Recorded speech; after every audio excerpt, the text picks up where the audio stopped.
Assalamualaikum warahmatullahi wabarakatuh. Kali ini saya akan membahas tentang benda bertumpuk. Nah, ini merupakan bagian dari dinamika partikel. Contohnya, dari gambar di samping diketahui massa balok A 1 kg, massa balok B 2 kg, koefisien gesekan antara balok A dan B 0,4, koefisien gesekan antara balok B dengan lantai 0,8. Yang ditanyakan, hitung besar gaya yang diperlukan agar balok B tepat akan bergerak. Nah, di sini saya gambarkan dulu diagram bebasnya. Yang sudah kita ketahui itu ada gaya F yang bekerja pada balok B. Kemudian, karena balok A diikat dengan tali, maka di sini juga ada gaya tegangan tali. Ya, pada balok A ada gaya tegangan tali yang arahnya ke kiri. Ini ada T-nya. Nah, karena balok B bergerak relatif ke kanan, maka di sini juga ada gaya GC antara balok B dengan lantai. I, F, B, L. Kemudian, antara balok B dengan A juga ada gaya gesekan yang arahnya ke kiri juga. Ini F, B, A. Nah, pada balok A itu ada gaya reaksi dari FBA, yaitu FAB, yang arahnya itu ke kanan. Nah, ini ada FAB. Ini merupakan gaya aksi reaksi di mana ini merupakan hasil dari hukum Newton 3 bekerja pada dua benda yang berbeda. Jadi besarnya sama, cuman arahnya yang berbeda.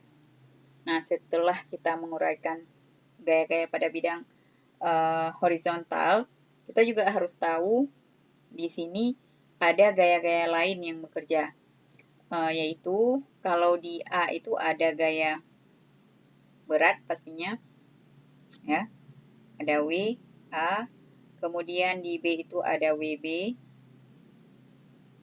Nah, kemudian di balok A juga ada gaya normal yang arahnya ke atas, Oke, NA.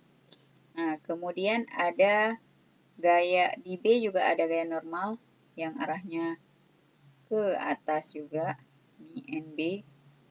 Nah, antara balok A dengan balok B ini ada selain gaya normal NA yang ke atas, ada juga gaya normal NA aksen. Kita sebut sebagai A aksen karena gaya ini bekerja pada benda yang berbeda.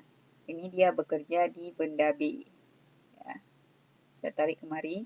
Ini namanya NA aksen. Jadi besar gaya ini sama dengan NA, cuman bedanya arahnya ke bawah. Ya. Nah, di sini setelah kita menguraikan semua gaya, baru kita lihat semua gaya dalam sumbu Y dulu ya, yang mudah. Kalau untuk NA, di balok A ini, gaya yang bekerja hanya sigma F di A, itu sama dengan 0, karena dalam sumbu Y tidak bergerak. Maka dalam benda A pada sumbu Y itu hanya bekerja dua gaya, yaitu NA yang arahnya ke atas, kemudian WA yang arahnya ke bawah. Maka kita buat jadi min. Sehingga NA itu hasilnya sama dengan WA. Atau secara ringkas bisa saya jelaskan bahwa gaya normal yang berada di benda A itu hanya sama dengan berat benda A. Kemudian kalau sigma FB, tapi dalam sumbu Y, ini juga sama dengan 0. Nah, pada benda B bekerja beberapa gaya. Yang pertama ada NB yang arahnya ke atas. Kemudian ada WB arahnya ke bawah. Dan ketiga ada NA aksen. Ya, NA aksen. Nah, NA aksen ini nilainya sama dengan NA, cuman arahnya saja yang berbeda. Maka di sini NB sama dengan WB tambah NA aksen. Jadi intinya NB ini sama dengan gaya yang ditahan oleh lantai. Ya, jadi besarnya gaya yang ditahan di lantai ini sama dengan berat dua buah benda ini. Jadi ada benda B sama benda A. Sedangkan NA tadi berat yang ditahan oleh di atas benda B. Jadi cuman benda A saja yang ditahan. Itu untuk gaya normal. Kemudian pada sigma sumbu Y, sumbu X, sigma Fx, ya. Sigma Fx sama dengan, nah di sini karena benda tepat akan bergerak itu belum bergerak. Jadi masih sigma Fx-nya itu sama dengan 0.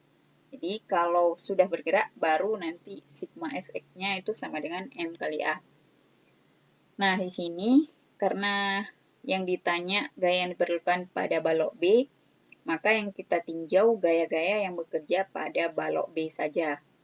Ya, pada balok B itu bekerja gaya F, yang pertama ada F, kemudian ada FBL, kemudian ada FBA sama dengan 0. Nah, yang ditanyakan berapa besar gaya F supaya benda ini tepat akan bergerak. Maka di sini F sama dengan, ini FBL, FBA ini kita lempar ke seberang menjadi FBL tambah FBA. Nah, FBL ini kita dapatkan dari besar gaya gesek ya. Mu kali NB. Karena NB ini bekerja pada lantai ya. Tambah FBA. Ini mu kali NA. Nah, FBA ini bekerja pada balok antara A dan B. Nah, maka di sini mu antara lantai dengan balok B itu sama dengan 0,8 kali NB. Nah, NB ini bisa kita dapatkan dari sini. Tadi gaya berat di B itu sama dengan M kali G. M-nya 2 kg kali G berarti menjadi 20 tambah ini 10. Nah, di sini juga 10. M kali A. Ini dapatnya 10 Newton. Ini 10 Newton. Maka hasil NB-nya itu sama dengan 30 Newton. Sehingga kita dapatkan di sini 0,8 kali 30 tambah mu satunya lagi itu yang antara A dan B 0,4 kali dengan NA-nya. NA 10 Newton.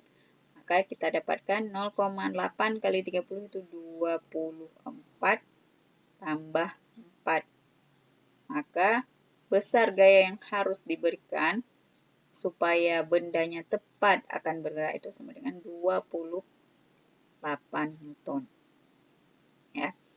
Nah, kalau seandainya ditanyakan pertanyaan lain, berapa besar tegangan tali di A di sini, maka kita hanya meninjau gaya-gaya yang bekerja di A saja. Ya, jadi gaya yang bekerja di A hanya tegangan tali dan FAB ini. Ya, coba kita buat saja sebagai contoh.